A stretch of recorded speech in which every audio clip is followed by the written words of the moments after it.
ঘূর্ণিঝড় রেমালের প্রভাবে জেলায় জেলায় বৃষ্টি, উত্তাল সাগর, রাতেই উপকূলে আঘাত। মোংলা পায়রায় 7 নম্বর বিপদ সংকেত, চট্টগ্রাম কক্সবাজারে 6, পাহাড়ে মাইকিং। যানমাল রক্ষার স্বার্থে নিরাপদ স্থানে চলে যাওয়ার জন্য নির্দেশনা দেওয়া যাচ্ছে। কয়টা দেয়া ওনারা জায়গা আম করে একদম পানিতে মিশে দিছে। ক্ষত বিক্ষত সড়কে ময়লার স্তূপ, উন্নয়নের নামে রাস্তা খোঁড়াখুড়ির কাছে জিম্মি রাজধানীবাসী। ভোগান্তির সঙ্গে বাড়ছে প্রকল্প ব্যয়, পকেট ভারী হচ্ছে ঠিকাদারের। থমকে আছে প্রবাসী আয়, 2 বছরে 25 লাখ জনশক্তি রফতানি হলেও বাড়ছে না রেমিটেন্স। আসছে বাজেটে প্রণোদনায় বরাদ্দ বাড়ানোর আহ্বান।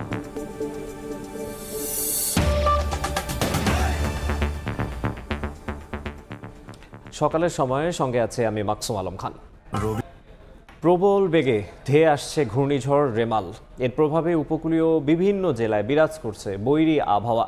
ঘূর্ণিঝড়ের প্রভাব সম্পর্কে জানাতে পটুয়াখালীর খেপুপাড়ায় আছেন রিপোর্টার শাকিল মাহমুদ, কুয়াকাটায় আছেন শিকদার জাবির, খুলনায় আছেন আব্দুল্লাহ আল মামুন রুবেল এবং কক্সবাজার সমুদ্র সৈকতে আছেন সহকর্মী সুজাউদ্দিন রুবেল। প্রথমেই সরাসরি যাব শাকিলের কাছে। শাকিল, বেলা যতই বাড়ছে ঘূর্ণিঝড় রেমালের প্রভাব কিন্তু ততটাই দৃশ্যমান হচ্ছে। থেমে থেমে বৃষ্টি হচ্ছে এবং বাতাসের যে গতিবেগ তাও কিন্তু প্রতি মুহূর্তেই বৃদ্ধি পাচ্ছে। পাশাপাশি নদ নদীর যে পানি আছে তাও কিন্তু বৃদ্ধি পাচ্ছে বলে দেখা যাচ্ছে। এই মুহূর্তে আমি আছি পটুয়াখালীর খেপুপাড়া এলাকায় এবং ঘূর্ণিঝড়টি আসলে এই খেপুপাড়ার উপর থেকেই কিন্তু যাবে বলে জানিয়েছে কিন্তু আবহাওয়া অধিদপ্তর। এবং এই ঘূর্ণিঝড়কে মোকাবেলা করতে বরিশালের সহ দেশের যে উপকূলীয় যে এলাকাগুলো আছে সব ধরনের কিন্তু প্রস্তুতি গ্রহণ করেছে প্রশাসন। আমরা সিপিপির সাথে কথা বলছিলাম, তারা যেটা আমাদেরকে জানিয়েছে যে বরিশাল বিভাগে ৩,৯৭৪টি আশ্রয় কেন্দ্র এরই মধ্যে কিন্তু তারা প্রস্তুত করেছে এবং এই আশ্রয় কেন্দ্রের পাশাপাশি ৬,২৪৭টি প্রাথমিক বিদ্যালয় ও ১,০৬৬টি মাধ্যমিক বিদ্যালয় কিন্তু যারা যদি এই ঘূর্ণিঝড়ের আঘাতে যারা ক্ষতিগ্রস্ত হবে বা যারা আশ্রয় কেন্দ্রে ছুটে আসবে তাদের জন্য কিন্তু প্রস্তুত করা হয়েছে। এছাড়া ঘূর্ণিঝড়কে কেন্দ্র করে কিন্তু প্রায় ৩২,৫০০ সিপিপির স্বেচ্ছাসেবক কিন্তু বরিশাল বিভাগে এরই মধ্যে কিন্তু প্রস্তুত রয়েছে। এছাড়া বাংলাদেশ রেড ক্রিসেন্ট সোসাইটির প্রায় ১৫০০ স্বেচ্ছাসেবক প্রস্তুত রয়েছে বলে কিন্তু আমরা জানতে পেরেছি। এছাড়া এই যে ঘূর্ণিঝড়, এই ঘূর্ণিঝড়টিকে মোকাবেলা করতে কিন্তু দফায় দফায় কিন্তু গতকাল থেকে বৈঠক করেছে প্রশাসন, দুর্যোগ ব্যবস্থাপনা কমিটির যারা আছে তা সব স্বেচ্ছাসেবকরা। এবং আমরা দেখেছি যে সেখানে কিন্তু বিভিন্ন ধরনের কিন্তু প্রস্তুতির কথা কিন্তু জানিয়েছে যারা আছে তারা। এবং এছাড়া বরিশাল বিভাগে কিন্তু প্রায় ৪৭০টি মেডিকেল টিম কিন্তু প্রস্তুত রয়েছে বলে জানিয়েছে স্বাস্থ্য অধিদপ্তর। এই ছিল পটুয়াখালী থেকে আমার কাছে থাকা সবশেষ। আমরা যাব একটু কুয়াকাটায়, সেখানে আছে সহকর্মী শিকদার জাবির, জানবো সেখানকার পরিস্থিতি। সময় যত যাচ্ছে উপকূলের দিকে ধেয়ে আসছে ঘূর্ণিঝড় রেমাল, আর ঘূর্ণিঝড় রেমাল ধেয়ে আসার কারণে ফুঁসে উঠেছে কুয়াকাটার সংলগ্ন বঙ্গোপসাগর। এই মুহূর্তে আপনারা দেখতে পাচ্ছেন যে বঙ্গোপসাগর বেশ উত্তাল রয়েছে, যদিও এখন ভাটার সময় না হয়ে এখন যদি জ্বরের সময় থাকতো সেক্ষেত্রে কিন্তু আরও ঢেউয়ের তাণ্ডব দেখা যেত। আপনারা দেখতেই পাচ্ছেন যে এই মুহূর্তে যে পরিমাণ ঢেউ দেখা যাচ্ছে, স্বাভাবিকভাবে এই ঢেউ সমুদ্র পাড়ে থাকার কথা নয়। তবে এই ঢেউ কিন্তু ঘূর্ণিঝড়ের প্রভাবেই সকাল থেকে বড় বড় ঢেউ আসতে পড়ছে সৈকতের বালিয়াড়িতে। এছাড়াও ভোর থেকেই কিন্তু আমরা দেখতে পেয়েছি ঝড়ো হওয়া সহ বৃষ্টি হচ্ছে। এখন একটু বৃষ্টি কমেছে, আর 10 মিনিট হলো বৃষ্টি কমেছে, কিন্তু এর আগে একটানা বৃষ্টি ছিল ভোর থেকে। তো আসলে বলা যায় ঘূর্ণিঝড় রেমাল এটি কিন্তু উপকূলের দিকে ধেয়ে আসছে, যার কারণে এর প্রভাব পড়তে শুরু করেছে ঝড়ো হওয়া, সেই সঙ্গে বৃষ্টি এবং উত্তাল ঢেউ। তো সব মিলিয়ে বলা যায় পটুয়াখালীর উপকূলে এই মুহূর্তে একটা থমথমে অবস্থা বিরাজ করছে, মানুষের মধ্যে আতঙ্ক রয়েছে, যে কারণে আসলে মাইকিং সহ বিভিন্নভাবে সিপিপি, স্বেচ্ছাসেবী এবং পুলিশ, নৌ পুলিশ সবাই কিন্তু কাজ করছেন। আর যেহেতু ঘূর্ণিঝড়টি পটুয়াখালীর উপকূল দিয়ে আঘাত হানবে, সেহেতু এই অঞ্চলের মানুষের মধ্যে আতঙ্ক থাকাটাই স্বাভাবিক।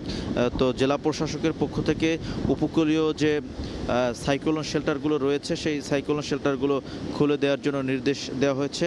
এবং আপনারা জানেন যে গতকাল যখন দুর্যোগ ব্যবস্থাপনা ও ত্রাণ প্রতিমন্ত্রী সাংবাদিকদের সামনে ব্রিফ করেছিলেন, এরপর থেকেই কিন্তু সাইক্লোন শেল্টারগুলো খুলে দেওয়ার নির্দেশনা দেওয়া হয়েছিল। এবং যেই অঞ্চলটিতে ঘূর্ণিঝড় আঘাত হানবে এই অঞ্চলটি আসলে দুর্যোগ প্রতিমন্ত্রীর বাড়ি। তো এই অঞ্চলে যাতে ঘূর্ণিঝড় আঘাত হানলে কোনো ধরনের ক্ষয়ক্ষতি না হয় সে লক্ষ্যে ঘূর্ণিঝড় মোকাবেলায় উপজেলা প্রশাসন, জেলা প্রশাসন এবং স্বেচ্ছাসেবী যে সংগঠনগুলো রয়েছে তো সেগুলোকে প্রস্তুত করা হয়েছে, তারা কাজ করছেন।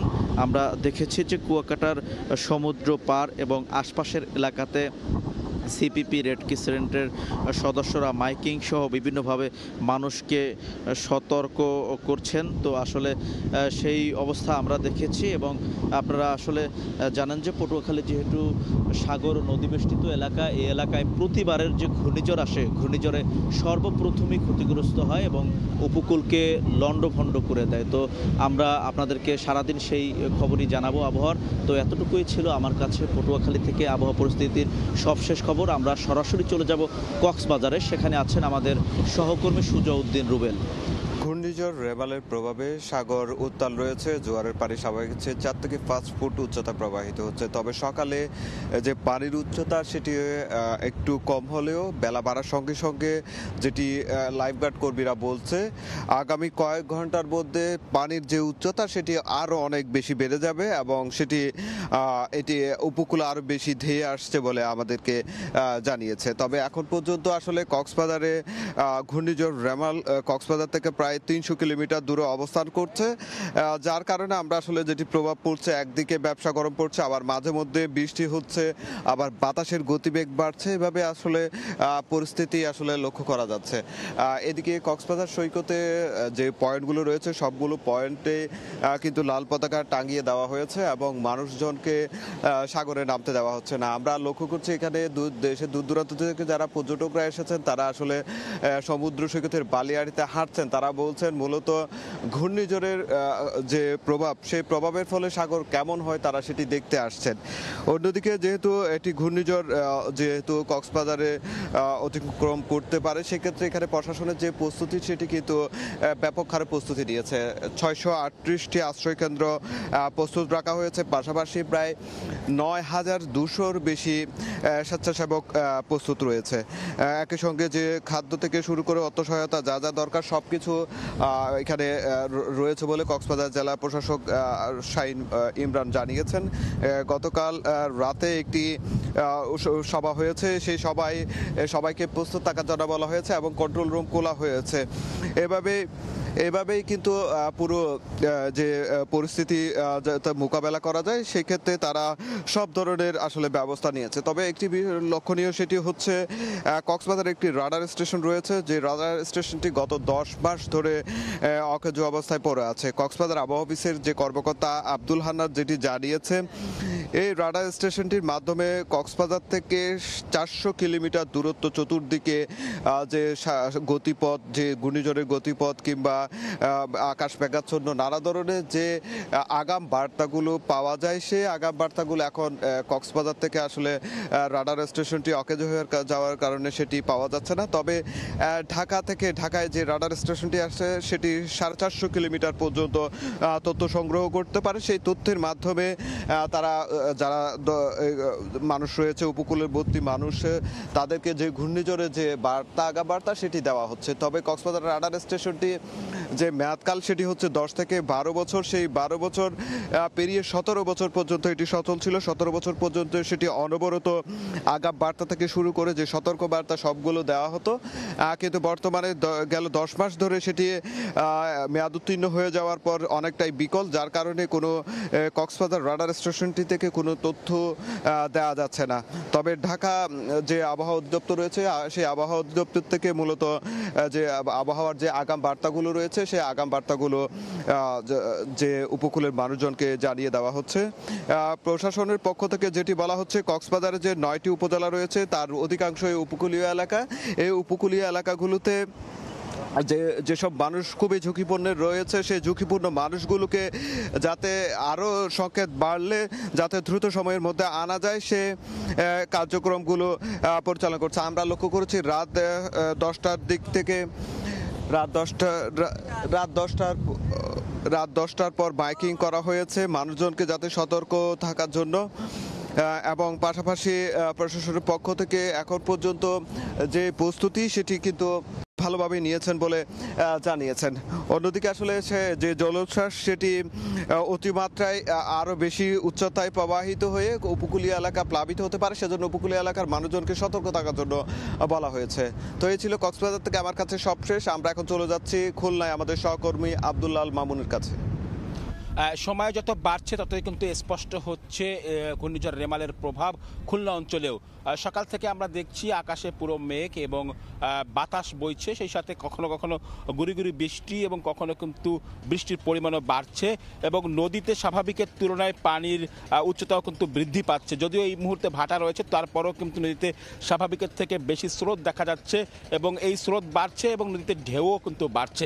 এখানে খুলনার উপকূলীয় যে বিভিন্ন এলাকা রয়েছে সবগুলো এলাকারই কিন্তু আসলে একই অবস্থা। কোথাও কোথাও কিন্তু বিশেষ করে কয়রা পাইকগাছা অঞ্চলে আমরা সকাল থেকে শুনছি যে সেখানে বৃষ্টিপাত শুরু হয়েছে এবং সেটি বৃষ্টির পরিমাণ কিন্তু আসলে সময়ের সাথে সাথে আসলে বাড়ছে। এই ঘূর্ণিঝড় মোকাবেলায় কিন্তু জেলা প্রশাসনের পক্ষ থেকে নানা রকম উদ্যোগ গ্রহণ করা হয়েছে। এর মধ্যে খুলনার বিভিন্ন উপকূলীয় এলাকায় 6 শতাধিক আশ্রয় কেন্দ্র আসলে প্রস্তুত রাখা হয়েছে এবং যারা আসলে একেবারেই নদী পাড়ের বাসিন্দা তাদেরকে কিন্তু মাইকিং করে আশ্রয় কেন্দ্রে নিয়ে যাওয়ার জন্য আসলে আহ্বান জানানো হচ্ছে এবং বাড়িতে বাড়িতে গিয়ে তাদেরকে বলা হচ্ছে যে এই ঘূর্ণিঝড়টি আসলে বড় ধরনের প্রভাব পড়তে পারে এবং প্লাবিত হতে পারে এলাকা। এই কারণে তাদেরকে দ্রুত প্রয়োজনীয় মালামাল নিয়ে আশ্রয় কেন্দ্রে যাওয়ার জন্য আসলে আহ্বান জানানো হচ্ছে। এখানে অনেকেই আসলে সময় ক্ষেপণ করছে, এই জন্য কিন্তু মাইকিং করে তাদেরকে দ্রুত আশ্রয় কেন্দ্রে নেওয়ার কথা বলা হচ্ছে। পাশাপাশি বিভিন্ন মেডিকেল টিম গঠন করা হয়েছে যারা আসলে প্রত্যন্ত অঞ্চলগুলোতে পৌঁছে দিচ্ছেন এবং খাবার পৌঁছে দিচ্ছেন এবং সব কিছুভাবে আসলে প্রস্তুত রাখছেন। যে কথা আসলে বলছিলাম, খুলনায় কিন্তু যে খুলনার পার্শ্ববর্তী জায়গা মংলা বন্দরে কিন্তু এখনও ঘূর্ণিঝড়ের 7 নম্বর সংকেত সেটি কিন্তু আসলে বহাল রয়েছে এবং আবহাওয়া অফিস জানাচ্ছে আজ কিন্তু দিনভর পুরো উপকূল অঞ্চলে ভারী বৃষ্টিপাত হতে পারে এবং বিশেষ করে আশঙ্কা করা হচ্ছে বেড়িবাঁধ সংশ্লিষ্ট যে এলাকাগুলো ভাঙন রয়েছে সেখানে কিন্তু বেড়িবাঁধ ভেঙে পানিতে প্লাবিত হতে পারে গ্রামের পর গ্রাম। এই কারণে কিন্তু সব ধরনের প্রস্তুতি রাখা হয়েছে। তো আমার কাছে এই ছিল খুলনা থেকে ঘূর্ণিঝড় রেমালের প্রভাব নিয়ে সবশেষ খবর। ঘূর্ণিঝড় রেমালের সবশেষ খবর জানাচ্ছিলেন আমাদের সহকর্মীরা। আমরা যুক্ত হয়েছিলাম খুলনা, কক্সবাজার এবং তার আগে পটুয়াখালীতে। ঠিকাদারদের নানা অজুহাতে দিনের পর দিন পড়ে থাকছে ঢাকার বিভিন্ন সড়কের সংস্কার কাজ। এতে ভোগান্তির সঙ্গে পাল্লা দিয়ে বাড়ে প্রকল্পের খরচ। প্রায় সময় স্থানীয় জনপ্রতিনিধিরাও যেন অসহায় হয়ে পড়েন এদের কাছে। অসাধু সুবিধাভোগীদের জবাবদিহিতার মধ্যে আনা গেলেই এই অনিয়ম থেকে বেরিয়ে আসা সম্ভব বলে মত বিশেষজ্ঞদের। আল আমিন তুষারের রিপোর্ট।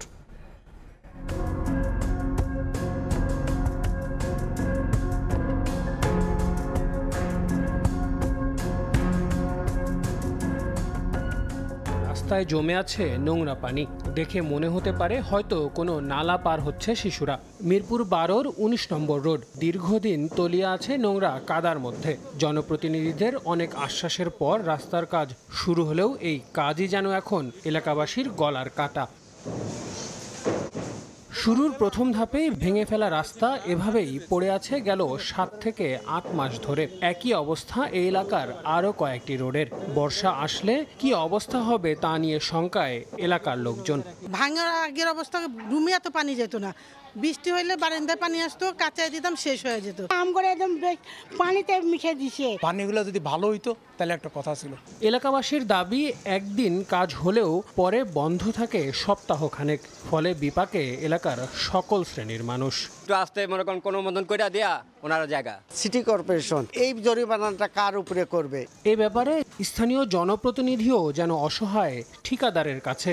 আসলে অজুহাত তো দেওয়ার কথা না, কাজগুলো সঠিক সময় হয়ে যাওয়ার কথা ছিল। এই কাজগুলো যদি 2-3 জন পাইতেন, 3 জন মিলে করলে তো অনেক জলদি শেষ হতো।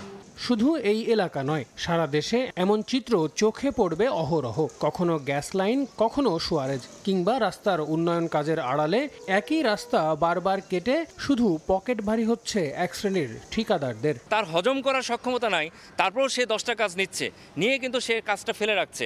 সেখানে আমাদের যে শাস্তির বিধান আছে সেটা যেমন দিতে হবে, পাশাপাশি আমি মনে করি জনসাধারণকেও পেনাল্টি দেওয়ার একটা বিধান ওখানে রাখতে হবে। তখনই দেখা যাবে যে সিটি কর্পোরেশন এবং ঠিকাদার উভয়ই তখন কিছুটা সচেতন হয়ে দ্রুত কিভাবে কাজ শেষ করা যায় সেই পথেই কিন্তু হাঁটবে। তদারক প্রতিষ্ঠানগুলোর সমন্বয়হীনতা কাটিয়ে জবাবদিহিতার মধ্যে আনতে না পারলে এসব ভোগান্তি থেকে বেরিয়ে আসা অসম্ভব বলে মনে করছেন সংশ্লিষ্টরা। সরকারি সংস্থাগুলোর সমন্বয়হীনতা একদিকে যেমন বাড়ায় প্রকল্পগুলোর খরচ, তেমনি বাড়ায় জনভোগান্তি।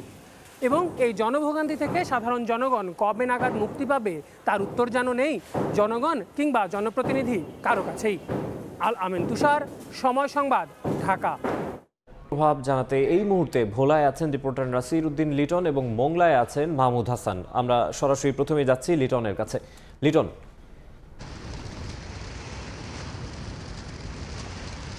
দ্বীপ জেলা ভোলার মানুষের আজকের সকালটা অন্য দিনের তুলনায় কিছুটা ভিন্ন।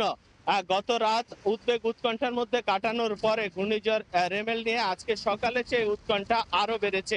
আমরা কিছুক্ষণ আগে কথা বলেছিলাম সিপিপির উপপরিচালকের সাথে।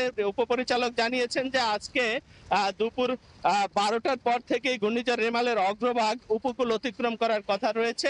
এই মুহূর্তে ভোলা 7 নম্বর বিপদ সংকেতের আওতাধীন রয়েছে। যখন অগ্রভাগ আঘাত হানা শুরু করবে তখন থেকেই কিন্তু আসলে এই উপকূলের মানুষের দুর্ভোগ বাড়ার সম্ভাবনা রয়েছে। আমরা এখন আজকে ভোর থেকে কিন্তু দ্বীপ জেলা ভোলা আসলে বিচ্ছিন্ন অবস্থায় রয়েছে। এখানে ভোলা থেকে যে নৌ যোগাযোগ, ভোলার প্রধান যোগাযোগ মাধ্যম যে নৌ যোগাযোগ, ভোলা লক্ষ্মীপুর ফেরি, ভোলা ঢাকা লঞ্চ এবং ভোলা বরিশাল ফেরি এবং লঞ্চ সহ অভ্যন্তরীণ সকল রুটের লঞ্চ ফেরি বন্ধ রয়েছে বলে আমরা বিআইডব্লিউটি সূত্রে জানতে পেরেছি। আর সিপিবির যে কার্যক্রমটি রয়েছে তার উপপরিচালক জানিয়েছেন যে তারা আসলে প্রায় 14,000 স্বেচ্ছাসেবীকে ইতিমধ্যে মাঠে নামিয়েছেন এই ঘূর্ণিঝড়ের যে ক্ষয়ক্ষতি আছে এবং যারা ঝুঁকিপূর্ণ এলাকায় আছে তাদেরকে নিরাপদে আনার জন্য। জেলা প্রশাসন গতকাল মিটিং করে সংশ্লিষ্ট উপজেলাগুলোতে এবং ইউনিয়ন পরিষদগুলোতে নির্দেশনা দিয়েছেন যে ভোলায় 60টি উপজেলা এবং 70টি ইউনিয়নে 869টি এই আশ্রয় কেন্দ্র ইতিমধ্যে প্রস্তুত করা হয়েছে। ঝড়ের আগে নিরাপদে আনার পাশাপাশি লোকজনকে ঝড় চলাকালীন এবং ঝড়ের পরবর্তীতে যেন যারা রয়েছেন তাদেরকে নিরাপদ খাদ্য দেওয়ার জন্য তারা শুকনো খাবার মজুত করার জন্য উপজেলাগুলোতে নির্দেশনা দিয়েছেন। এবং স্বাস্থ্য বিভাগ 78টি মেডিকেল টিম প্রস্তুত রেখেছে ঔষধ সহ, প্রয়োজনীয় ঔষধ সহ জরুরি সেবা দেওয়ার জন্য, বিশুদ্ধ খাবার পানি বিশুদ্ধ করার জন্য জনস্বাস্থ্য প্রকৌশলের পক্ষ থেকে প্রস্তুতি নেওয়া হয়েছে। আর ভোলার অবস্থা যদি বলি, আসলে সকাল থেকে মেঘে ঢাকা আকাশে রোদ বৃষ্টির আসলে লুকোচুরি চলে। কখনো গুড়ি গুড়ি বৃষ্টি, আবার কখনো কালো আকাশের মধ্য থেকে সূর্য উঁকি দিচ্ছে। আর নদীর অবস্থা যদি বলি, মেঘনা নদীতে এই মুহূর্তে ভাটা চলছে। ভাটার মধ্যেও বড় বড় ঢেউ আছড়ে পড়ছে তীরে। মেঘনা অনেকটা জাল জেলে শূন্য অবস্থায় রয়েছে। আমরা সদর উপজেলার যে তুলাতলির মেঘনা এলাকায় রয়েছি, সেই মেঘনা এলাকায় আমরা দেখতে পাচ্ছি যে চট্টগ্রামগামী, ঢাকাগামী সহ দেশের বিভিন্ন অঞ্চলের যে সমস্ত নৌযানগুলো রয়েছে, এখানে পণ্যবাহী যে জাহাজ এবং বাল্কহেড রয়েছে, সেইগুলো কিন্তু এই মেঘনার এই অঞ্চলে অসংখ্য জাহাজ এরকম নোঙর করে রাখা হয়েছে। আমরা কথা বলেছিলাম তাদের সাথে, যেহেতু ঝড়ে আঘাত হানার সম্ভাবনা রয়েছে দুপুরের পরেই, সে কারণে তারা আসলে এই এলাকাটা কিছুটা নিরাপদ মনে করে এখানে নোঙর করে রেখেছেন তীরের কাছাকাছি। আমরা বিভিন্ন মাছঘাটের সাথে কথা বলেছিলাম। মাছঘাটের যে তথ্য, মেঘনা নদী এবং মেঘনা নদীর কাছাকাছি যারা যে সমস্ত জেলেরা মাছ ধরেন তারা অনেকেই নিরাপদে ঘাটের কাছাকাছি এবং ঘাটে অবস্থান করে। তবে সাগরে মাছ ধরার নিষেধাজ্ঞা থাকলেও ভোলার বিভিন্ন ঘাট থেকে বেশ কিছু জেলে ফিশিং বোট নিষেধাজ্ঞা অমান্য করে সাগরে মাছ ধরতে গিয়েছেন বলে, তো আমরা সেই এগুলো এখন পর্যন্ত ঘাটে ফিরেনি বলে আমরা এমনটা জানতে পেরেছি। আরো এই ঘূর্ণিঝড়ের খবর জানাতে মোংলায় রয়েছেন আমাদের সহকর্মী রয়েছেন মাহমুদ হাসান। আমরা চলে যাব মাহমুদের কাছে সেখানকার পরিস্থিতি জানতে। ধন্যবাদ লিটন। বঙ্গোপসাগরে সৃষ্ট যে ঘূর্ণিঝড় রেমাল কিন্তু আস্তে আস্তে উপকূলের দিকে ধেয়ে আসছে। তবে এই অঞ্চলে এখন পর্যন্ত কিন্তু কোন রকম কোনো দুর্যোগপূর্ণ আবহাওয়া বা কোনো বৃষ্টির এখন পর্যন্ত দেখা মেলেনি। তবে সকালে কিছুটা বৃষ্টি হয়েছিল এই এলাকায়।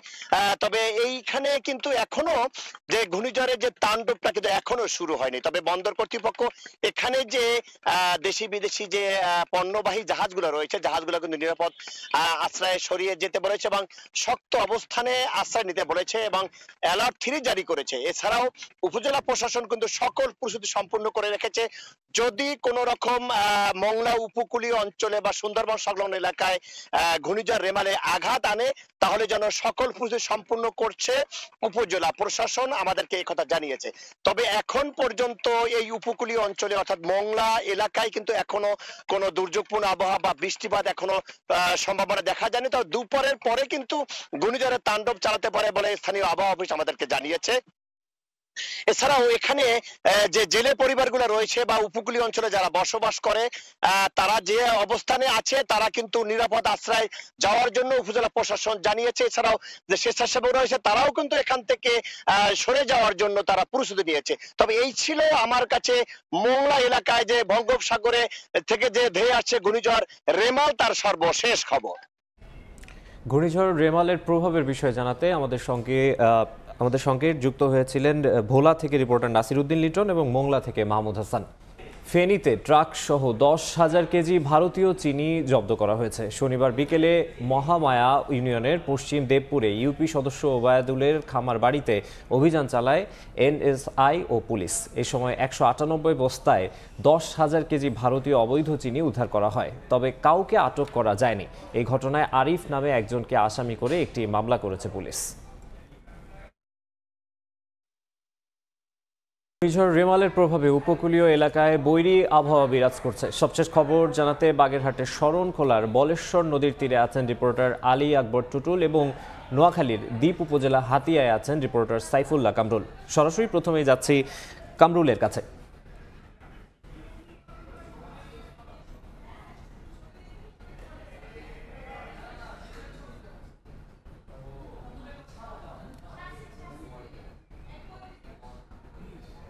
নোয়াখালী দ্বীপ উপজেলা হাতিয়ার চটলাঘাট এলাকায় বঙ্গোপসাগরে সৃষ্ট ঘূর্ণিঝড়ের প্রভাবে নোয়াখালী দ্বীপ উপজেলা হাতিয়া সহ 5টি উপজেলাতে গতকাল থেকে বৈরী আবহাওয়া সৃষ্টি হয়েছে। নোয়াখালীর জেলা প্রশাসক দেওয়ান মাহবুবুর রহমান জানিয়েছেন, নোয়াখালীতে 446টি আশ্রয় কেন্দ্র এবং প্রায় 9,000 রেড ক্রিসেন্টের এবং সিপিবির স্বেচ্ছাসেবক নিয়োজিত রয়েছেন। এছাড়া নোয়াখালী সিভিল সার্জন জানিয়েছেন প্রায় 102টি মেডিকেল টিম তারা গঠন করেছেন। জেলা প্রশাসক আরও জানিয়েছেন নগদ প্রায় 17 লক্ষ টাকা এবং 319 মেট্রিক টন চাউল তারা মজুত করেছেন। এছাড়া এখানে শিশু খাদ্যর ব্যবস্থা করা হয়েছে। নোয়াখালীর জেলা প্রশাসন থেকে এখানকার ব্যাপক প্রস্তুতি নিয়েছেন। নোয়াখালীর দ্বীপ উপজেলা হাতিয়ার সংসদ সদস্য মোহাম্মদ আলী তিনি নিজ আসনে আছেন এবং তার স্বেচ্ছাসেবকদেরকে সে দুর্যোগ কবল সময় মানুষদেরকে নিরাপদ স্থানে আনার জন্য ব্যাপক ব্যবস্থা গ্রহণ করেছেন। এছাড়া নোয়াখালীর সকাল থেকে থেমে থেমে গুড়ি গুড়ি বৃষ্টি হচ্ছে। মূল হাতিয়া যেটি সেটিতে সকালে ঝড়ো হাওয়া এবং বৃষ্টি হয়েছে। এখন পুরো আকাশটা মেঘাচ্ছন্ন। গতকাল দুপুর পর থেকে হাতিয়ার সাথে নৌ যোগাযোগ বিচ্ছিন্ন হয়ে আছে। এখানে শত শত লোক গতকাল থেকে আটকা পড়ে আছে, তারা নিজ এলাকা যেতে পারতেছে না। এছাড়া আকাশ মেঘাচ্ছন্ন হওয়া এবং বিভিন্ন কারণে মানুষের মাঝে এক ধরনের আতঙ্ক বিরাজ করতেছে। এই ছিল এই নোয়াখালী থেকে আমার কাছে সর্বসত্য। আমরা এখন এই বাগেরহাটের তথ্য জানার জন্য আমরা সেখানে বাগেরহাটের আমাদের প্রতিনিধি টুটলের সাথে দেখা করব যাব।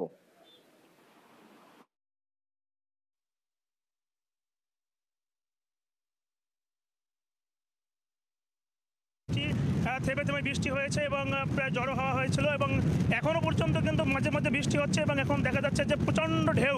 এই যে বলেশ্বর নদীর, এই বলেশ্বর নদীর পাড়ে কিন্তু অসংখ্য মানুষ কিন্তু এখানে বসবাস করছে এবং আমরা দেখেছি যে কিছুক্ষণ আগে এখানে সিপিবি সদস্যরা রয়েছেন, তারা কিন্তু মাইকিং করছেন এবং তারা কিন্তু নিরাপদে আশ্রয় নেওয়ার জন্য বিভিন্ন সময় কিন্তু তারা কিন্তু বিভিন্ন মাইকিং করে তাদেরকে আশ্রয় যাওয়ার জন্য বলা হয়েছে।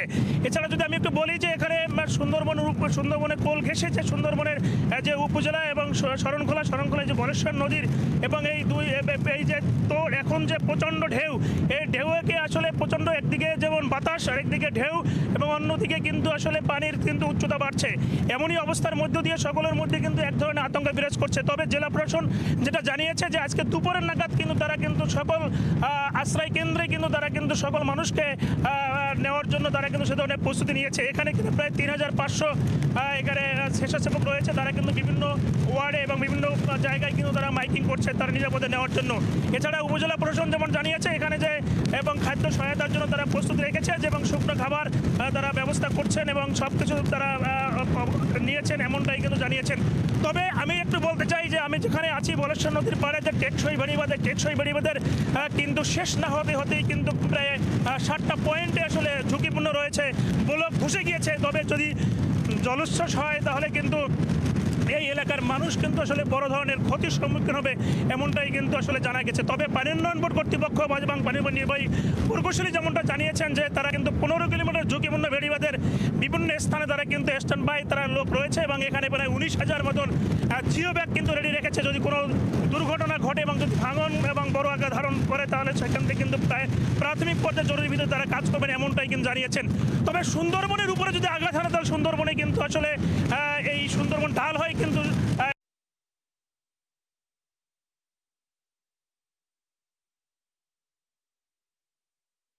আতঙ্ক থাকে এবং এই অঞ্চলের মানুষের মধ্যে কিন্তু এক ধরনের উদ্বেগ উৎকণ্ঠা কিন্তু আসলে চলে আসে এই যে রিমেলের প্রভাবের কারণে। এই উদ্বেগ উৎকণ্ঠা কিন্তু আসলে চলে আসে এই যে রিমেলের প্রভাবের কারণে। এই ছিল আমার কাছে বাগেরহাটের স্মরণ।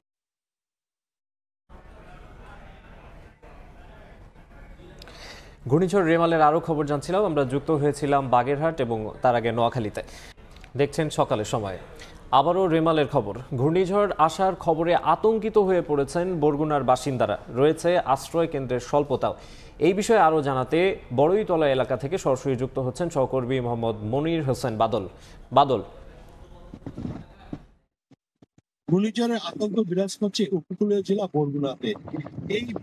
এই বরগুনা জেলা চারপাশের নদী এবং সমুদ্র বৃষ্টিতে হয় এখানকে প্রতি বছরই কোনো না কোনো দুর্যোগ ছানা দেয় এই বরগুনা জেলায়। তাই প্রতি বছরই এখানে ঘূর্ণিঝড়ের কারণে প্রায় অনেক লোকই মারা যায়। আমি এখানে যে দাঁড়িয়ে আছি বিষখালী নদীতে এখানে দেখতেছেন বড়ইতলা এলাকায়, এখানে কিন্তু প্রতি বছরই কিন্তু ঘূর্ণিঝড় এখানে আঘাত আনে, এখানে কিন্তু ঘূর্ণিঝড় এই যে বড়ইতলায় বিষখালী নদীর পরে এটি কিন্তু এই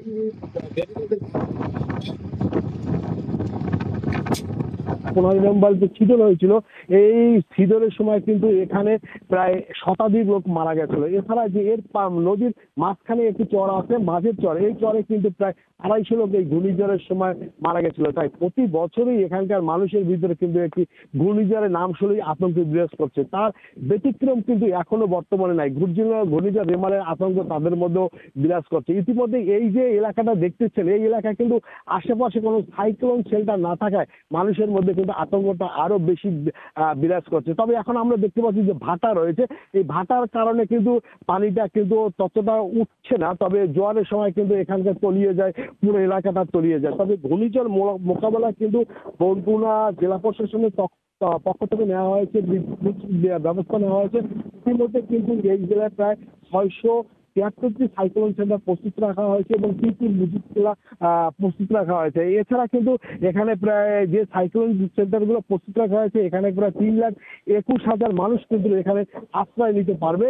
তবে এখানে আরেকটা আমি বলে রাখি যে শুধু জেলা প্রশাসন নয়, এছাড়া কিন্তু রেড ক্রিসেন্ট সবাই কিন্তু ইতিমধ্যে প্রস্তুতি গ্রহণ করেছে যাতে এই ঘূর্ণিঝড় রেমাল মোকাবেলা করা যায়। এই ছিল আমার কাছ থেকে বরগুনা থেকে ঘূর্ণিঝড় রেমালের মোকাবেলার সর্বশেষ খবর। ঘূর্ণিঝড় রেমালের খবর জানাতে আমরা যুক্ত হয়েছিলাম বরগুনায়। অন্য প্রসঙ্গ, শুরু হলো একাদশ শ্রেণীতে ভর্তির আবেদন। এবারও জিপিএ 5 পেয়েও অনেক শিক্ষার্থী ভর্তি হতে পারবেন না পছন্দের কলেজে। তবে বোর্ড বলছে প্রথম ধাপে কলেজ না পেলেও আরও 2 দফা আবেদনের সুযোগ থাকছে। অন্যদিকে ভর্তিচ্ছুর তুলনায় আসন 8 লাখ বেশি হওয়ায় সব কলেজ পাবে না কাঙ্ক্ষিত শিক্ষার্থী। শাকির আহমেদের রিপোর্ট। মাধ্যমিকের গণ্ডি পেরিয়ে একাদশ শ্রেণীতে ভর্তির অপেক্ষায় 16 লাখ ভর্তিচ্ছু। 3 ধাপে অনলাইনে ভর্তির আবেদন চলবে রোববার থেকে 10 জুলাই পর্যন্ত। আর ভর্তি কার্যক্রম শুরু হবে 15 জুলাই, চলবে পরবর্তী 10 দিন। আর একাদশ শ্রেণীর ক্লাস শুরু হবে 30 জুলাই থেকে। মাত্র 150 টাকা ফি দিয়ে সর্বোচ্চ 10টি এবং সর্বনিম্ন 5টি কলেজকে পছন্দের তালিকায় অন্তর্ভুক্ত করার সুযোগ থাকছে ভর্তিচ্ছুদের। 150 টাকা আবেদন ফি দিয়ে একজন আবেদনকারী সর্বোচ্চ 10টি শিক্ষা প্রতিষ্ঠান এবং সর্বনিম্ন 5টি শিক্ষা প্রতিষ্ঠানের সে অপশন দিতে পারবে। প্রতি বছরের মতো এবারও শিক্ষার্থীদের পছন্দের তালিকার শীর্ষে ফলাফলে এগিয়ে থাকা রাজধানী ঢাকা সহ দেশের বিভিন্ন মহানগরের কলেজগুলো। তাই জিপিএ 5 পেয়েও কাঙ্ক্ষিত কলেজে পড়ার সুযোগ পাবে না অনেক শিক্ষার্থী। তার প্রাপ্ত নাম্বার যেটা পেয়েছে সেইটা এবং তার এই অপশনগুলো যদি সমন্বয় হয় তাহলে সে তার কাঙ্ক্ষিত কলেজটি সে সিলেকশন পেতে পারে। যারা সিলেকশন পাবে না প্রথম পর্যায়ে, একেবারে আবেদন করে নাই, এই ধরনের সকল শিক্ষার্থীদের জন্য আমাদের দ্বিতীয় ধাপের ব্যবস্থা রাখা হয়েছে। ঠিক পর্যায়ক্রমে এরকম তৃতীয় ধাপ পর্যন্ত আমরা সুযোগটা রেখেছি। একাদশ শ্রেণীর ভর্তির ক্ষেত্রে মোট আসনের 93% মেধা কোটা, যা সবার জন্য উন্মুক্ত। আর বাকি 7%, 5% মুক্তিযোদ্ধার সন্তান আর 2% শিক্ষা মন্ত্রণালয়ের অধীনস্থ কর্মকর্তা কর্মচারীদের সন্তানদের জন্য সংরক্ষিত। শাকির আহমেদ, সময় সংবাদ, ঢাকা। পর্দা নামল বিশ্ব সিনেমার মর্যাদাপূর্ণ কান চলচ্চিত্র উৎসবের 77তম আসরের। সব জল্পনা কল্পনার অবসান ঘটিয়ে এবার কানের স্বর্ণপাম ঘরে তুলেছে আনোরা সিনেমাটি। শনিবার স্থানীয় সময় 6:45টার দিকে পালে দে ফেস্টিভ্যাল ভবনের গ্র্যান্ড থিয়েটার লুমিয়েরে বসেছিল সমাপনী আয়োজন। ফ্রান্সের সাগরপাড়ের কান শহর অনেকটাই ফাঁকা। ৭৭তম কান উৎসবের আগতদের মধ্যে বাড়ি ফেরার তারা। শনিবার ছিল উৎসবের সমাপনী দিন। স্থানীয় সময় 6:45 পালে দো ফেস্টিভ্যাল ভবনের গ্র্যান্ড থিয়েটার লুমিয়েরে বসেছিল সমাপনী আয়োজন। ৭৭তম কান চলচ্চিত্র উৎসবে স্বর্ণপামের দৌড়ে ছিল 19টি সিনেমা। এগুলোর মধ্যে সেরা চলচ্চিত্র নির্বাচিত হয়েছে যুক্তরাষ্ট্রের শন বেকার পরিচালিত আনোরা। নিউ ইয়র্কের নাইট ক্লাবের এক নৃত্যশিল্পীকে কেন্দ্র করেছিল এর গল্প। সেরা পরিচালকের পুরস্কার পেয়েছেন পর্তুগালের মিগেল গোমেজ। গ্র্যান্ড ট্যুর সিনেমার জন্য সেরা নির্বাচিত হয়েছেন তিনি। এবার সেরা অভিনেত্রী হয়েছেন সেলিনা গোমেজ, আদ্রিয়ানা পাজ ও কার্লা সোফিয়া গাসকোন। ফ্রান্সের জন আদিয়ার পরিচালিত এমিলিয়া প্যারেস সিনেমার জন্য এই স্বীকৃতি পান তারা। অন্যদিকে কাইন্ডস অফ কাইন্ডনেস সিনেমার জন্য সেরা অভিনেতার পুরস্কার পেয়েছেন আমেরিকান তারকা জেসি প্লেমন্স। ৭৭তম কান উৎসবের গ্রাঁ-প্রি পেয়েছে ভারতের পায়েল কাপাডিয়া পরিচালিত all we imagine as light. Special jury prize পেয়েছেন ইরানের নির্বাসিত নির্মাতা মোহাম্মদ রসুলভ। এবারের কান চলচ্চিত্র উৎসবের পর্দা উঠেছিল 14 মে। ভিন্ন দেশ থেকে আগত সিনেমা প্রেমীদের পদচারণায় মুখর হয়েছিল উৎসব প্রাঙ্গণ। আল কাসির, সময় সংবাদ। দিকে সিরিজ হারলেও শেষ ম্যাচে টাইগারদের দাপুটে জয় স্বস্তি দিয়েছে প্রবাসী বাংলাদেশিদের। হিউস্টনের প্রেইরি ভিউ ক্রিকেট গ্রাউন্ডে তৃতীয় টি-20তেও লাল সবুজের হয়ে গলা ফাটিয়েছেন অসংখ্য টাইগার সমর্থক। শেষ ম্যাচের ছন্দ ধরে রেখে নাজমুল হোসেন শান্তর দল বিশ্বকাপেও ভালো করবে বলে প্রত্যাশা তাদের। যুক্তরাষ্ট্রে এইসব প্রবাসীদের কথা শুনেছেন লস্কর আল মামুন। সিরিজ আগেই হাতছাড়া হয়েছে, তাতে কি? প্রিয় জন্মভূমির সমর্থনে শেষ ম্যাচেও মাঠে হাজির বিপুল সংখ্যক প্রবাসী বাংলাদেশি।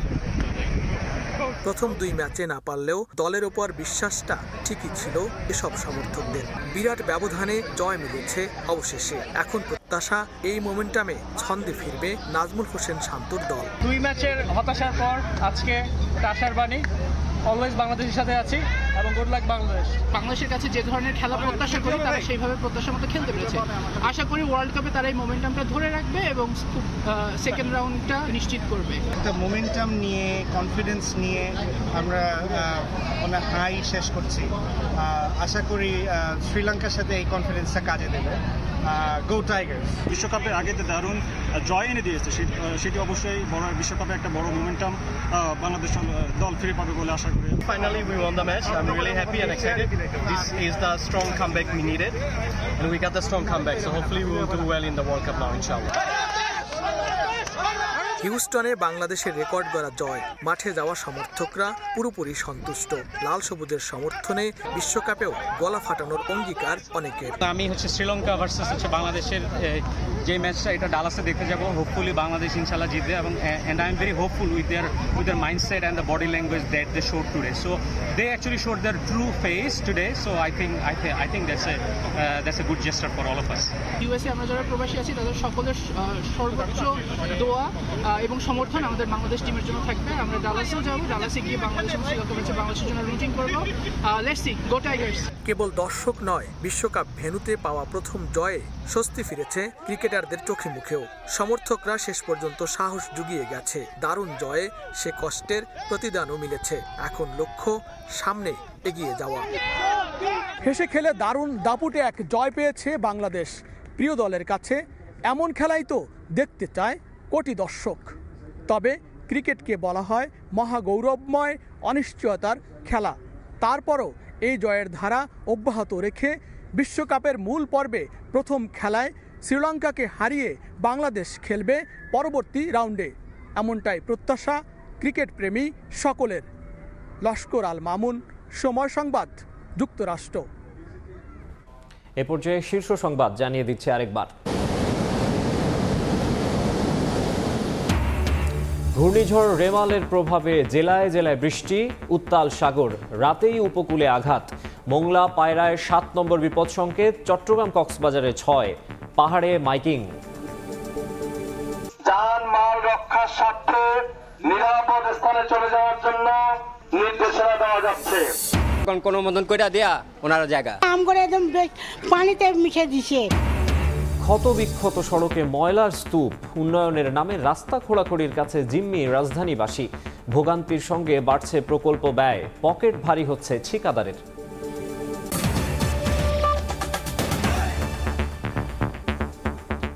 এই ছিল সকালের সময়। আন্তর্জাতিক সময় নিয়ে ফিরছি কিছুক্ষণ পর, সঙ্গেই থাকুন সবাই।